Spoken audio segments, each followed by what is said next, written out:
So trauma fundamentally means a disconnection from self. Why do we get disconnected? Because it's too painful to be ourselves. That then becomes a lifelong dynamic. I no longer know how to deal with emotions. It means that in relationships, when I feel a bit hurt, I immediately withdraw, so I don't have to feel those emotions that I don't know what to do with. So there's a disconnect. It also means that when I have gut feelings, I don't follow them. So I create situations of risk for myself. Now, trauma also affects how our brains develop.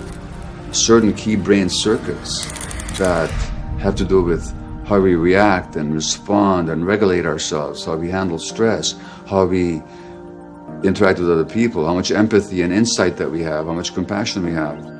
These functions of the midfrontal cortex are limited and constricted by trauma because we now know that the brain develops an interaction with the environment. So the brains of traumatized children don't look like the brains of non-traumatized children. As a child, we have two fundamental needs. One need that's with us is in infancy, and it's absolute and it's not negotiable, is attachment. And so the other need then is authenticity. Authenticity, therefore, is the connection to ourselves. Because without authenticity, without a connection to our gut feelings, just how long do you survive out there in nature? So authenticity is not some new age, pseudo-spiritual concept. It's actually a survival necessity. Do you think that the inability of these individuals to manifest real change is a demonstration that what we have are deeply entrenched and traumatized systems that are predicated on unconscious choices, unconscious drives, and that the system will not alter itself from within itself, but will sustain itself, and it's only sort of new radical ideas that can alter it? That's exactly what I'm saying. Large segments of the economy survive because people buy things that give them temporary pleasure but do them no good whatsoever in the long term, in fact, are even harmful. I mean, we're going so far as to destroy the earth because of our addictions. The disconnect from the body of the earth really has to do with the disconnect from our own bodies. The two are together. And the exploitation of the earth as if it was something separate from us has a lot to do with patriarchal domination. I mean, we talk about Mother Earth. Look what we're doing to Mother. It's a mother hatred almost.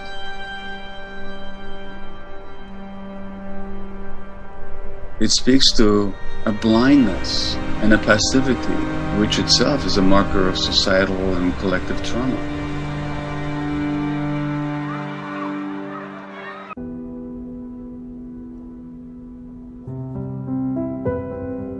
I developed a method of therapy or exploration with people called compassionate inquiry, the essence of which is the belief that the truth is inside all of us. We just have to ask the right questions to help people arrive at the truth.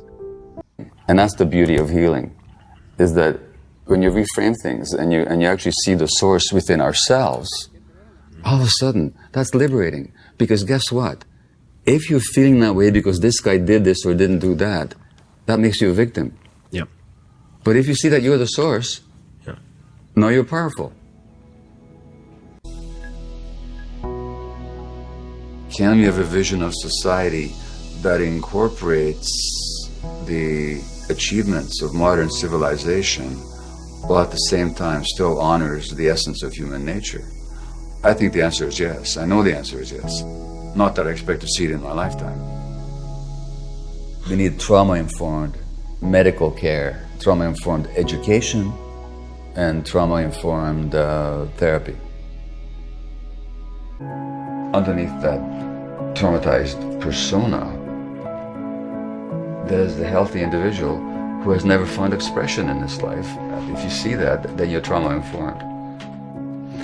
It's not a question of healing the trauma or of ever getting rid of the memory of what happened, but to help that person expand so that there's space for all those emotions.